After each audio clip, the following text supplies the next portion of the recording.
Efésios capítulo 6, versículos 10 até o versículo número 13. Diz o seguinte: irmãos e amigos, a palavra de Deus. Quanto ao mais, sede fortalecidos no Senhor e na força do seu poder.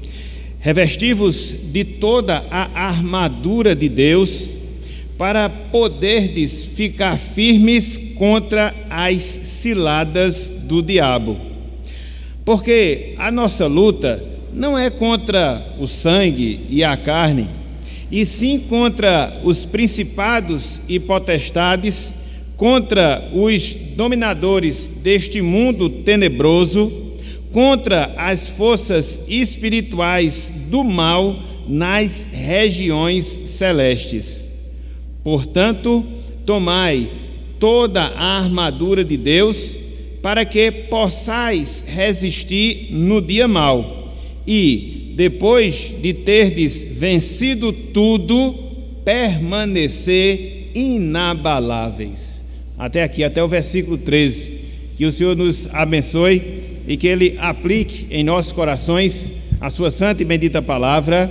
Amém. Meus irmãos, minhas irmãs, meus amigos, minhas amigas, uma das maneiras de nós descrevermos a nossa vida enquanto cristão, a nossa vida enquanto servo e serva de Deus, ao longo da nossa jornada aqui neste mundo, é através de uma guerra, é através de uma luta, é através de uma batalha.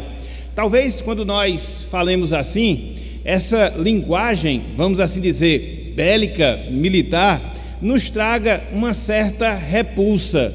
Por quê? Porque quando nós falamos em guerra, quando nós falamos em batalha, vem à nossa mente a questão da luta em si, a questão do esforço, das armas, dos sofrimentos, das dores e até mesmo da morte. Então, talvez essas lembranças, essas percepções nos tragam, repito, uma certa repulsa quando nós falamos que a vida cristã, de certa forma, é comparada a uma luta.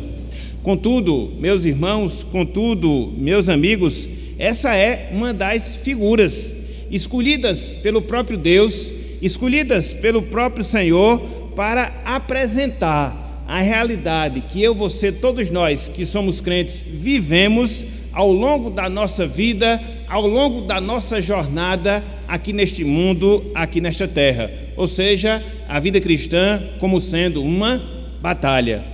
E é interessante, meus irmãos, meus amigos, que é justamente esta a descrição que o apóstolo Paulo faz nesse texto que nós acabamos de ler. Ou seja, Efésios capítulo 6, versículos 10 até o versículo de número 13. Conforme nós temos aqui, na sequência desse livro, o apóstolo Paulo, ele está concluindo, ele está finalizando, ele está terminando a sua carta aos Efésios.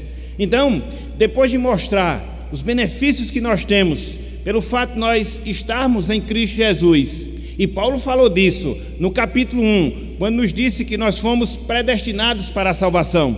Paulo falou disso no capítulo 2, quando ele mostra o processo através do qual Deus nos regenerou, nos tornando novas criaturas em Cristo Jesus. É disto que Paulo fala no capítulo 3, quando ele nos ensina que hoje, pelo fato de nós sermos salvos, formamos um só corpo de Cristo aqui na terra, juntamente com os judeus.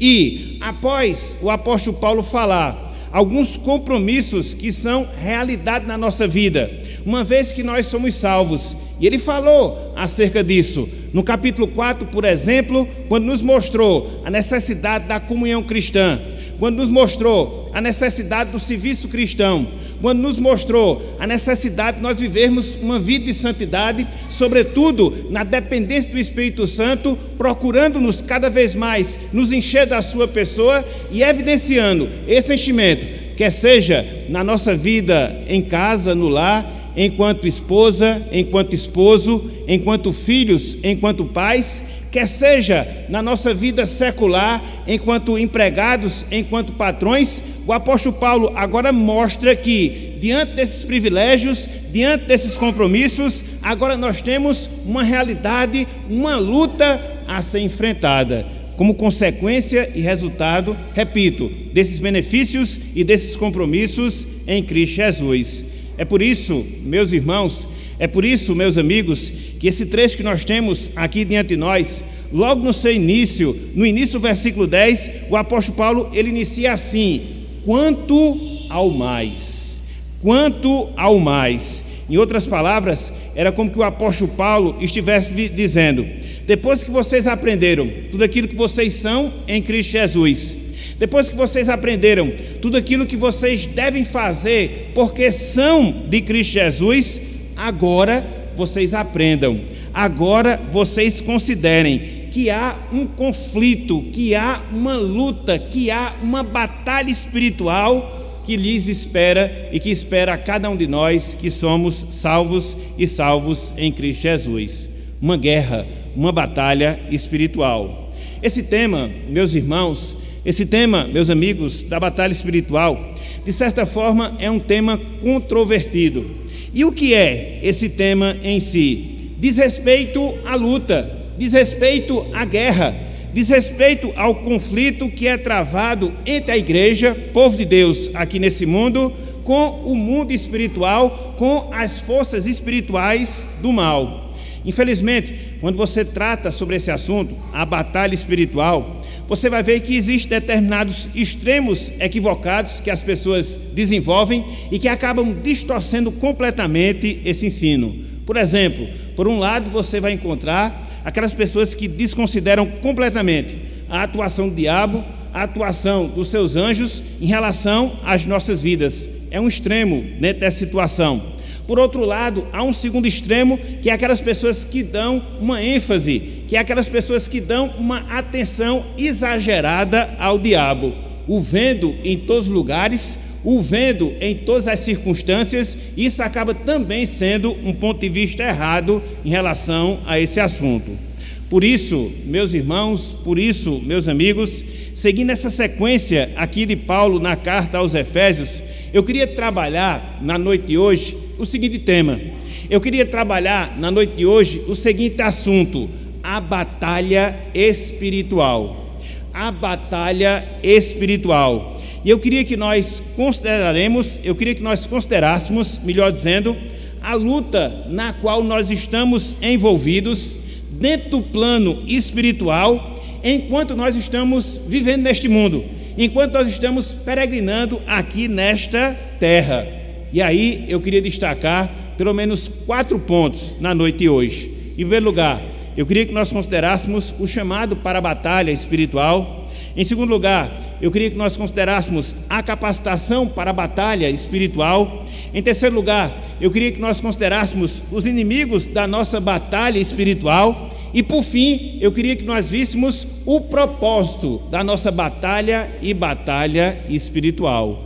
Todos esses pontos, observando-os aqui nesse texto, para que assim nós possamos aprender essas verdades, para que assim nós possamos ser edificados na palavra do Senhor. Então, vamos lá, meus irmãos. Então, vamos lá, meus amigos. Vamos trabalhar pela graça, pela misericórdia, esses 4 pontos dentro desse tema, a batalha espiritual. Em primeiro lugar, eu queria destacar o chamado que Deus faz para essa guerra, o chamado que Deus faz para essa batalha que nós chamamos de batalha espiritual. Vejam aí, meus irmãos, observem aí, meus amigos, a parte A do versículo 10 e depois a parte A do versículo 13. Versículo 10, parte A, versículo 13, também a parte A. Diz o seguinte: revesti-vos de toda a armadura de Deus. Verso 10, parte A. Versículo 13, parte A também: tomai toda a armadura de Deus. O que é que nós temos aqui nesses 2 trechos? O que é que nós temos aqui nessas 2 partes? Tanto no início do versículo 10, como também no início do versículo 13. A exortação, meus irmãos, a exortação, meus amigos, que Paulo fez aos irmãos da igreja em Éfeso e que Paulo nos faz hoje para quê? Para que nós vistamos as roupas para a guerra, para o conflito espiritual. Resumidamente, essa é a verdade que nós encontramos aqui. Resumidamente, esses são os pontos que nós encontramos aqui nesses versos. Repito, a exortação feita por Paulo para que possamos nos vestir das roupas para a guerra, para o conflito espiritual. É interessante porque Paulo, ele usa essa figura aqui, e essa figura que ele usa de um soldado romano completamente vestido, completamente pronto para a luta, para a batalha, era uma figura familiar, vamos dizer assim, do apóstolo Paulo, dentro daquela circunstância, dentro daquele momento em que ele estava escrevendo essa carta aos Efésios. Conforme nós sabemos, a carta de Paulo aos Efésios é uma das cartas da prisão. Foi a carta que ele escreveu, pelo menos uma das cartas que ele escreveu, quando ele estava preso em sua prisão domiciliar lá na cidade de Roma.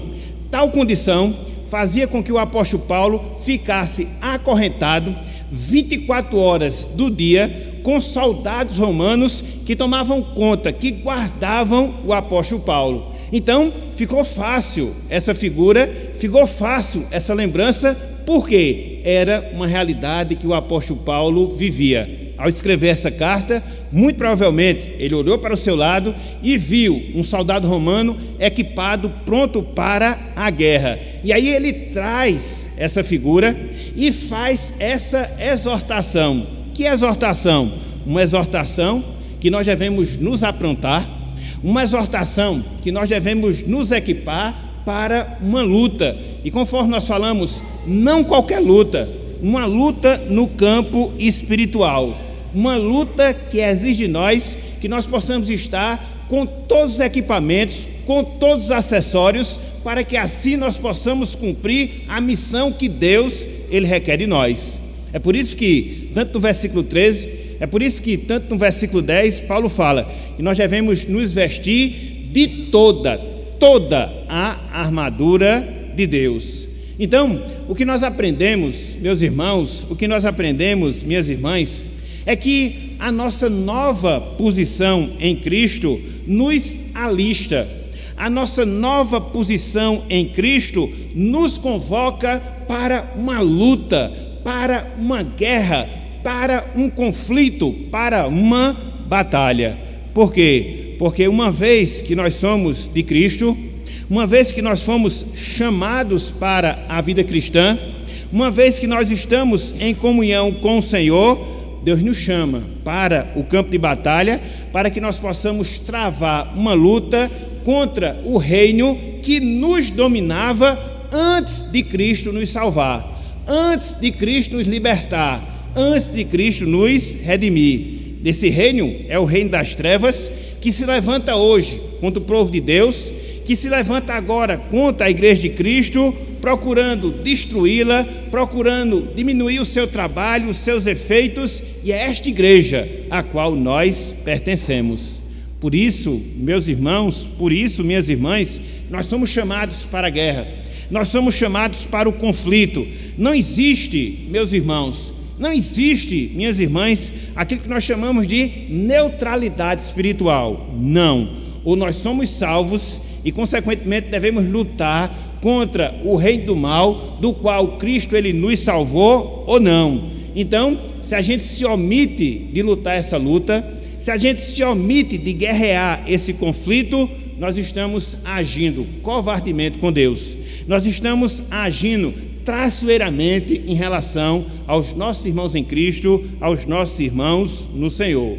Por isso, meus irmãos, por isso, minhas irmãs, há esse desafio, por isso há essa necessidade. Que desafio, que necessidade de nós sentirmos a responsabilidade de batalhar contra as trevas, de batalhar contra o reino do mal, de batalhar contra as hostes satânicas que se opõem e se opõem contra a igreja de Deus. Talvez, ao falar isso, nós possamos nos perguntar, nós possamos nos indagar, mas Cristo já não é o nosso general? Mas Cristo já não venceu todos os seus inimigos, que também são os nossos inimigos? Sim, sim, mas isso não nos isenta, meus irmãos, isso não nos isenta, minhas irmãs, de que nós lutemos hoje até a concretização da nossa salvação, até a concretização da nossa vida eterna. No plano de Deus, essa vitória já está certa. No plano de Deus, Cristo já adquiriu essa vitória para nós. Contudo, até nós chegarmos no céu, contudo, até consumarmos a nossa salvação, existe essa luta, existe essa guerra que eu, você, todos nós devemos guerrear. E diante disso, fica a pergunta: onde está você nessa luta? Onde está você nesse conflito? Você pode ser contado, você pode ser alistado entre aquelas pessoas que hoje se empenham em representar o reino de Deus, em compor o seu exército, em batalhar a sua luta contra aqueles que se levantam contra a igreja, contra aqueles que querem impedir o avanço do reino de Deus neste mundo, ou não? Ou nós estamos preocupados com os nossos projetos, ou nós estamos preocupados com os nossos objetivos, ou nós estamos preocupados com as nossas finalidades, quer ser no sentido sentimental, quer ser no sentido estudantil, quer ser no sentido empresarial, quer ser no sentido trabalhista, que nos tira completamente do tempo e esforço de nós estarmos engajados nessa luta. Meus irmãos, minhas irmãs, essa é a convocação que Deus faz a mim, que Deus faz a você, que Deus faz a todos nós que somos salvos e salvos em Cristo Jesus. Lutemos pelo Evangelho, lutemos em prol da igreja, lutemos contra o reino do mal. É o primeiro ponto que Paulo destaca aqui nessa passagem. Mas não só isso. Existe um segundo ponto que nós encontramos aqui nesse texto.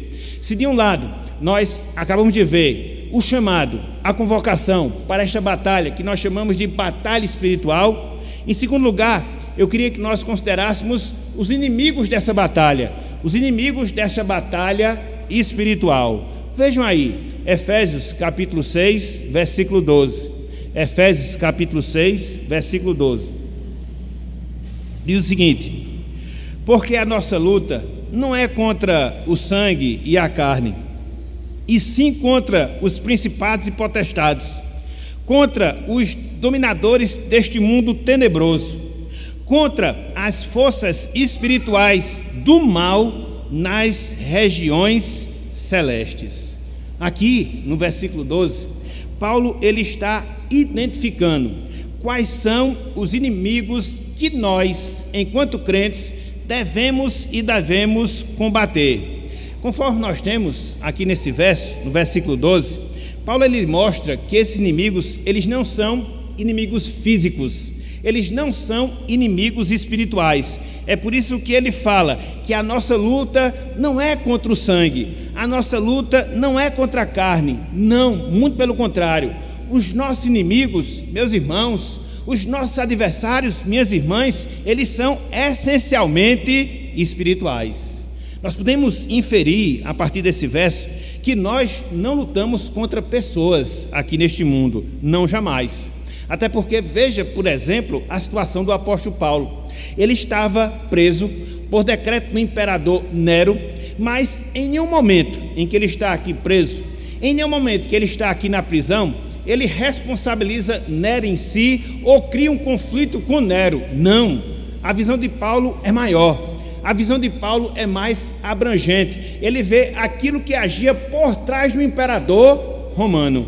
É por isso que ele fala: a nossa luta não é contra a carne, a nossa luta não é contra sangue, não, a nossa luta é essencialmente espiritual. E conforme nós acabamos de falar, ou falamos no ponto anterior, Paulo está aqui se referindo às hostes de demônios, às hostes demoníacas que estão a serviço do diabo, que estão a serviço do príncipe das trevas.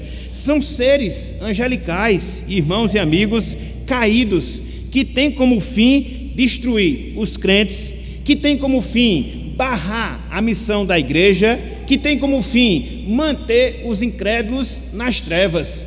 Essa é uma luta que se passa e que nós não consideramos atentamente essa realidade. Enquanto nós vivemos aqui nesse mundo, enquanto nós vivemos aqui nesta vida, no seu sentido físico e espiritualmente falando, existe esse conflito. E espiritualmente falando, existe essa guerra do diabo, juntamente com os seus anjos, procurando fazer justamente isto: abafar o testemunho da igreja, desviar os crentes do caminho do Senhor, fazer com que o evangelho não venha a ser propagado, para manter o máximo de pessoas nas trevas, para que posteriormente elas venham ser condenadas juntamente com o diabo e também os seus anjos. Esses são os nossos inimigos, meus irmãos. Esses são os nossos adversários, minhas irmãs. E aí, quando a gente começa a considerar quem são esses inimigos, quando a gente começa a considerar quem são esses adversários, a gente consegue observar pelo menos 4 marcas, pelo menos 4 características. Quais são essas 4 marcas? Quais são essas 4 características?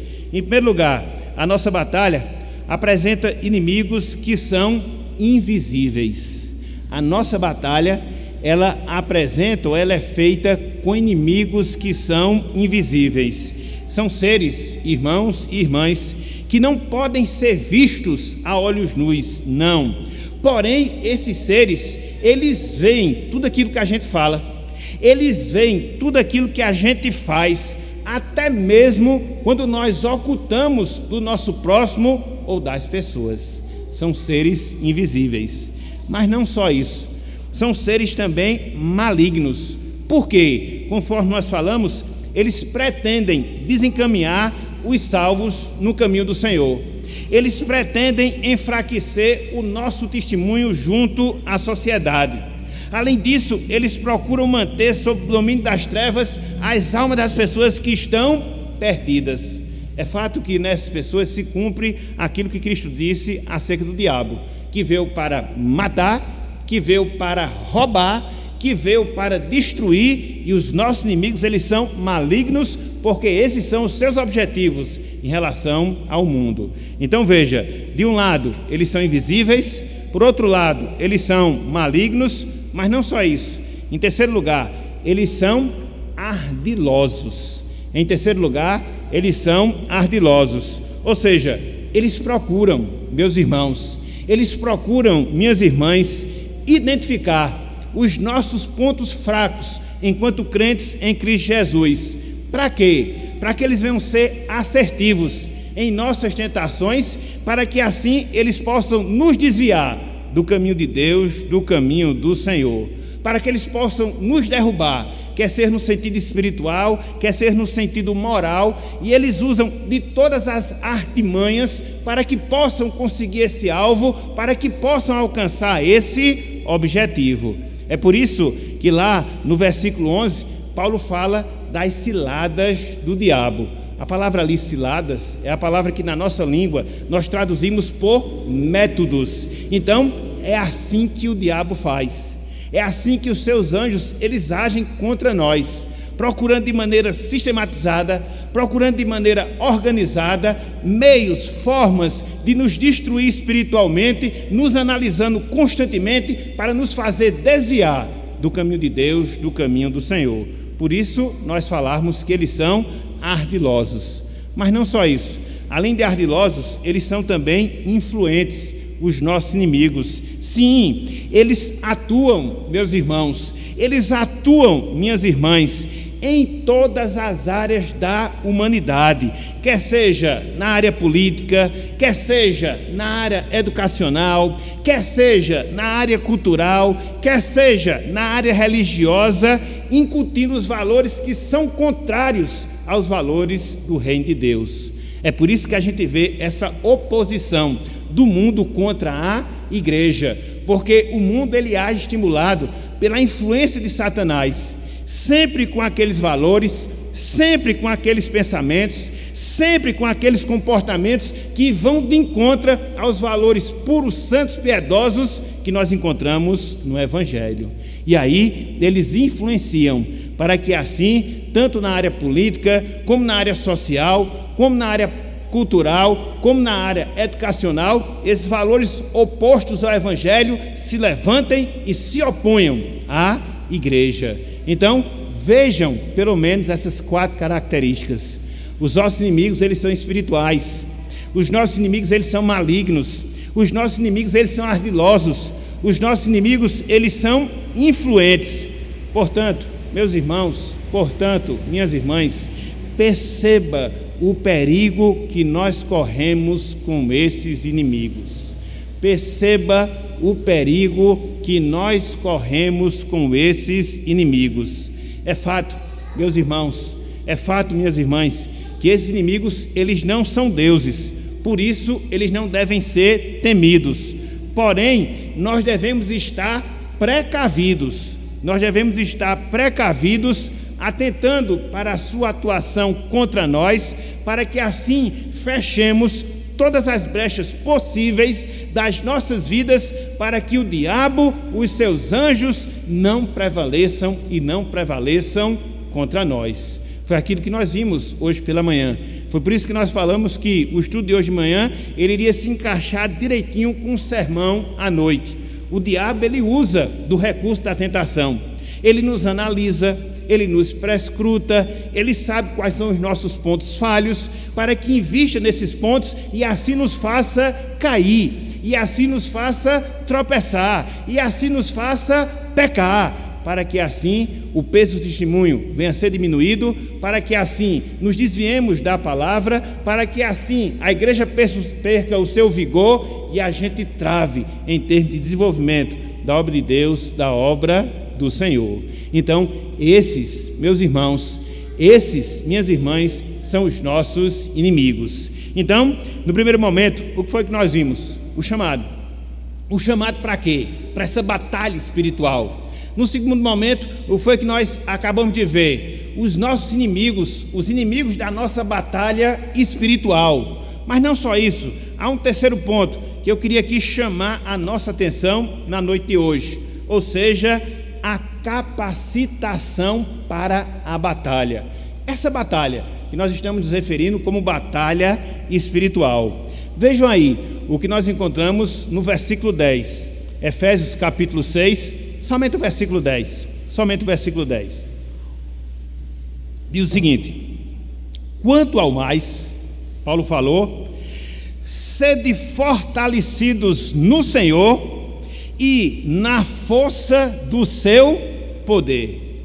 Aqui, meus irmãos, no versículo 10, aqui, meus amigos, no versículo 10, Paulo, ele exorta os crentes a se fortalecerem em Cristo para a nossa guerra.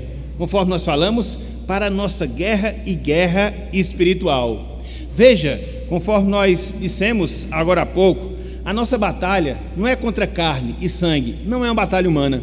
A nossa batalha não é uma batalha material. A nossa batalha, a nossa guerra é uma guerra espiritual. Por isso, nós precisamos de um fortalecimento, não humano, mas nós precisamos de um fortalecimento espiritual para que assim nós possamos estar prontos para lutar esta guerra. Meus irmãos, minhas irmãs, me chama a atenção a benignidade de Cristo, a bondade de Cristo em relação a cada um de nós. Por quê? Porque conforme nós falamos no primeiro ponto, Cristo nos convoca para essa batalha. Contudo, Ele não apenas nos convoca, mas Ele nos capacita para que nós possamos travar essa batalha. Ele nos dá meios, Ele nos disponibiliza condições, no caso aqui a força, no caso aqui a disposição espiritual, para que nós nos coloquemos no fronte de batalha e assim cumpramos com o chamado que Deus nos faz a cada um de nós. E é interessante, meus irmãos, minhas irmãs, que esse poder que Deus nos capacita, que esse poder, que essa força com a qual Deus nos dota, não é qualquer poder, não é qualquer força, mas um poder todo especial, ímpar, singular, que nós encontramos na pessoa de Deus. E que Paulo fala, meus irmãos, Paulo menciona, minhas irmãs, ao longo dessa carta, a saber, em alguns versos que nós temos aqui nesse livro. Por exemplo, esse poder que Deus nos capacita para que nós possamos travar essa batalha, essa guerra espiritual, foi o poder que operou na ressurreição de Cristo, na ressurreição do nosso Salvador. Veja, marcando esse trecho aí de Efésios 6, mas volte, por favor, um pouquinho a sua Bíblia, lá em Efésios capítulo 1, versículos 19 e 20. Veja que o mesmo poder que Cristo nos capacita para que nós possamos travar essa luta foi o poder que foi exercido em Cristo para que Ele pudesse ressuscitar dentre os mortos. Olha só o que nós temos aqui, versículo 19, versículo 20. E qual a suprema grandeza do seu poder para com os que cremos, veja, segundo a eficácia da força do seu poder. E veja agora no versículo 20, o qual, ou seja, esse poder exerceu ele em Cristo, ressuscitando dentre os mortos e fazendo assentar ou sentar à sua direita nos lugares celestiais. Será que é qualquer poder? Será que é qualquer força? Será que é qualquer capacitação? Não. Mas o poder, meus irmãos, o poder, minhas irmãs, que Deus exerceu em Cristo Jesus e que ao terceiro dia o ressuscitou dentre os mortos e o fez assentar nos lugares celestiais. Esse mesmo poder está à nossa disposição para que nós travemos essa luta, para que nós travemos essa batalha. Mas não só isso, esse poder esteve na ressurreição de Cristo, mas também esse poder, meus irmãos, minhas irmãs, esteve em nós, quando Deus nos ressuscitou espiritualmente, colocando na nossa vida uma nova vida e nos regenerando. Veja o que Paulo fala no capítulo 2, versículo 1, olha só o que Paulo fala: Ele vos deu vida, veja, estando vós mortos nos vossos delitos e pecados. Houve um dia, através da pregação do Evangelho, houve uma circunstância na proclamação da palavra do Senhor, que o Espírito Santo, meus irmãos, que o Espírito Santo, minhas irmãs, agiu de tal forma em nós, que nos vivificou, fez com que nós ressuscitássemos em termos espirituais, uma vez que nós estávamos mortos em delitos e pecados. É esse poder que está sobre nós, repito, para lutarmos contra as hostes espirituais do mal, conforme nós temos aqui na palavra de Deus. Então, foi o poder que ressuscitou a Cristo, foi o poder que vivificou os crentes, que é o poder que responde às nossas orações. Em terceiro lugar, é o poder que responde às nossas orações. Veja aí, Efésios capítulo 3, versículo 20.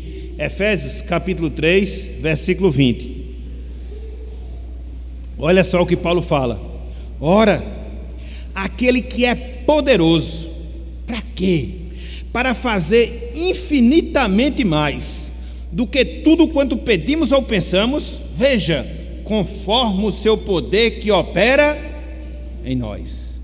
O poder, meus irmãos, o poder, minhas irmãs, que nos dá a capacitação necessária para que nós vivamos essa nova vida, para que nós manifestemos virtudes espirituais, para que frutifiquemos em toda boa obra, para que nós possamos anunciar em ação a pessoa de Cristo em nossas vidas. Repito, é esse poder que Deus nos dá para que nós possamos ser capacitados e capacitados para essa luta, para essa batalha espiritual.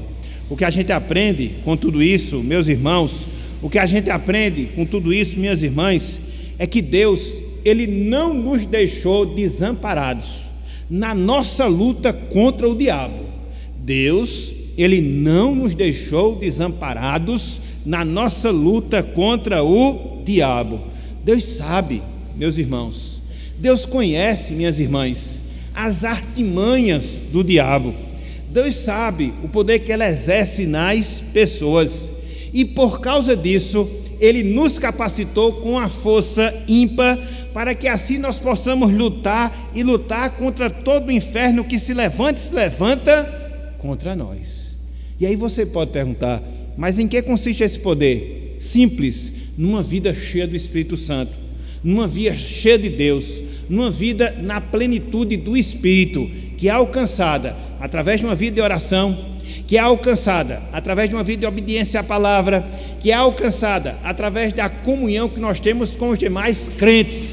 Então, na medida em que nós andamos por esse caminho, buscamos a Deus em oração, nos fortalecendo com a instrução da sua palavra e mantendo uma real e verdadeira comunhão cristã, Deus nos dá esse poder. Deus nos disponibiliza essa força. Para quê? Para que nós possamos lutar essa luta, para que nós possamos travar essa batalha.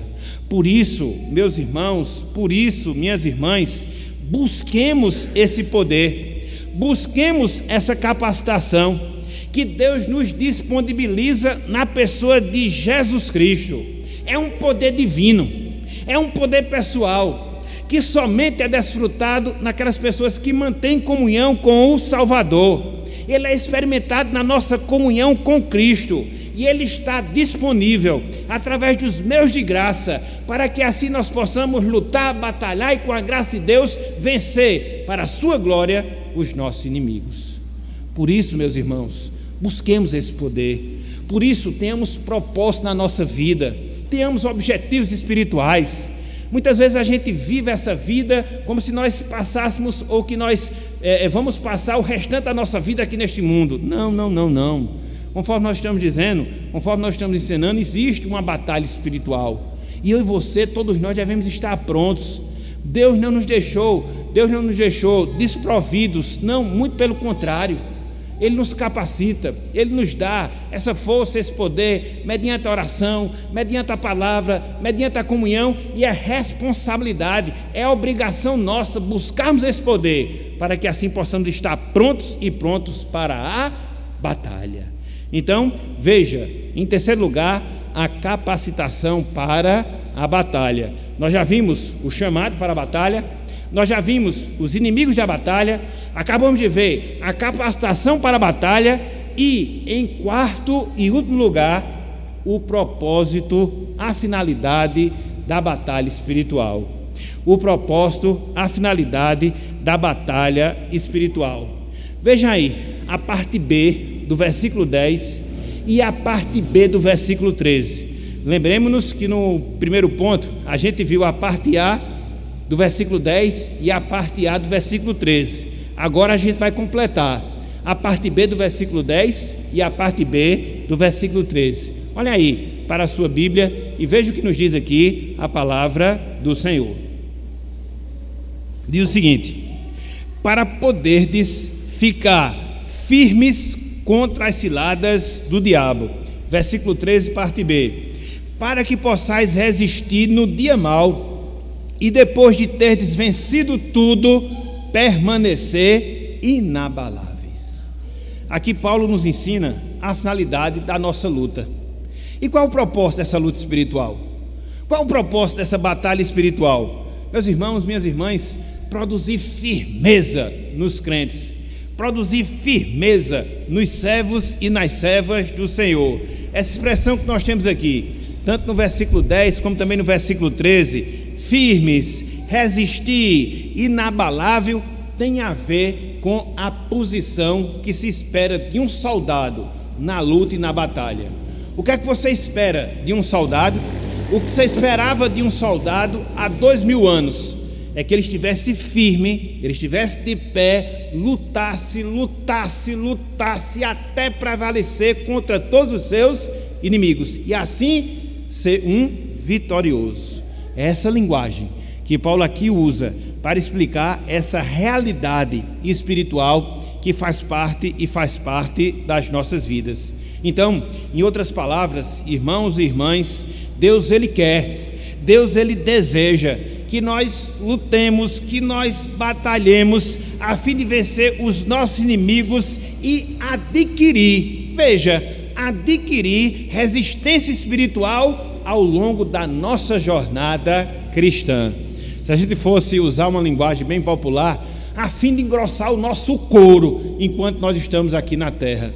É para isso que Deus quer que nós lutemos, é para isso que Deus quer que nós batalhemos. A igreja, meus irmãos, não é um parque de diversão, a igreja não é um lugar de recreamento. Tem gente que quer uma igreja para se alegrar. Não, a igreja é um quartel no qual os soldados de Cristo se preparam para a luta contra as hostes espirituais do mal. Como tem gente enganada nos nossos dias, quer entretenimento dentro da igreja, quer sorrir, quer brincar, quer se alegrar, e que se exploda essa batalha espiritual. E elas no final é que se acabam explodindo em termos espirituais. Não, meus irmãos, devemos lutar. Não, minhas irmãs, devemos lutar. Para quê? Para que assim a gente possa adquirir a maturidade, o crescimento, a resistência espiritual na nossa vida e na nossa jornada cristã. E é interessante porque quando nós olhamos aqui esse texto, é interessante porque quando nós olhamos aqui para essa passagem, a gente percebe, irmãos e irmãs, que essa resistência que é adquirida, ela é adquirida em meio a grandes dificuldades, a grandes lutas, a grandes dores. E Paulo coloca pelo menos duas dessas dificuldades. Em primeiro lugar, a gente luta a batalha espiritual para adquirir resistência espiritual. É uma luta renhida, é uma batalha cruenta, porque, em primeiro lugar, a gente tem que lutar contra as astúcias do diabo. Em primeiro lugar, a gente tem que lutar contra as astúcias do diabo. É por isso que no versículo 10, parte B, o apóstolo Paulo fala: para poderdes ficar firmes contra as ciladas do diabo. Conforme nós falamos, a palavra cilada aqui significa métodos astutos bem planejados. Métodos astutos bem planejados. Então, o diabo, meus irmãos, minhas irmãs, não atenta contra nós aleatoriamente, sem um projeto, sem uma organização, sem um método. Não, ele não faz isso. Muito pelo contrário, ele planeja de maneira minuciosa, ele planeja de maneira meticulosa, quando, como e onde vai nos atacar, observando os nossos pontos fracos, os pontos em que nós somos mais vulneráveis. Às vezes o dinheiro, às vezes a busca pelo prazer, às vezes o sexo, às vezes a posição de proeminência, para que ele nos ataque nessas áreas e nos derrube nessas áreas. Então ele vai nos circundando, ele vai nos analisando, ele vai nos conhecendo para saber como vai dar o seu bote e assim nos destruir. Ele usa também circunstâncias, sim, circunstâncias em nossas vidas, que muitas vezes nos deixam enfraquecidos, que muitas vezes nos deixam sensíveis, como é o caso de doença, como é o caso de tribulação, para infundir em nós falta de fé, para colocar no nosso coração murmuração e fazer com que nós pequemos contra o Senhor. Então ele usa dessas ciladas, conforme nós falamos, esses métodos muito bem organizados para poder atentar contra nós. Por isso que a nossa luta é dura, é o que nós podemos falar de uma batalha hercúlea, e é mesmo, mas não só isso. Em segundo lugar, essa luta ela é renhida, essa luta ela é tremenda, porque nós devemos resistir aos períodos, melhor dizendo, de grande provação. Aos períodos de grande provação. É o que é que ele fala no versículo 13, parte B: para que possais resistir no dia mau. Às vezes acontece isso, meus irmãos. Às vezes nós temos determinadas fases da nossa vida, que dura dia, que dura semanas, que dura meses, que parece que vem a hoste diabólica todinha contra nós, nos tentando, querendo nos provar, produzindo em nós tribulação, e você às vezes não se aguenta. Quem já não passou por isso? Que muitas vezes você vê a sua fé enfraquecida igual caldo de batata, como a gente fala na linguagem popular, e vem uma situação e outra. É esse dia mau que Paulo fala aqui, entendeu? Que a gente vive ao longo da nossa vida aqui na terra. E é interessante, irmãos, irmãs, quanto mais, preste atenção nisso, quanto mais você se empenha, quanto mais você se dedica, quanto mais você se esforça em procurar ver uma vida santa, em procurar ver uma vida obediente, em procurar ver uma vida temente, mais o diabo e os seus anjos se levantam contra você. É uma verdade. E às vezes você não resiste, às vezes você até questiona: mas por que isso? Simples. Deus quer produzir firmeza espiritual no seu coração. Deus quer produzir maturidade. Deus quer produzir experiência, para que você fique forte, independente das circunstâncias. Afinal de contas, hoje, infelizmente, a gente vive uma geração de cristão mimimi, que não pode ser tocado, que não pode ser atribulado, que não pode passar nenhuma circunstância adversa, que não pode passar nenhum problema dentro da igreja, que já se escandaliza. Que tipo de cristianismo é esse? Que tipo de luta é essa? Não, meus irmãos, não. As dificuldades, elas são grandes, as dificuldades, elas são fortes, mas ela tem um propósito, ela tem uma finalidade. Que propósito, que finalidade? Nos firmar, nos fortalecer espiritualmente. Tanto é que quando você pensa nessas coisas, a grande lição que você extrai aqui é que as dificuldades que muitas vezes o diabo impõe sobre nós, na verdade, são trampolins para que nós possamos adquirir firmeza e maturidade. É aquilo que eu falei hoje pela manhã. Muitas vezes a gente tem que pegar limões e fazer deles uma limonada. Muitas vezes a gente tem que pegar uma situação adversa e transformá-la numa situação benéfica para as nossas vidas. Então, enquanto cristão, meus irmãos, minhas irmãs, a gente deve fazer isso. A gente deve usar as adversidades que o diabo coloca na nossa vida para transformar em oportunidade de crescimento e maturidade espiritual. Ao invés de chorar, ao invés de reclamar, ao invés de fugir do problema, use o problema para isso.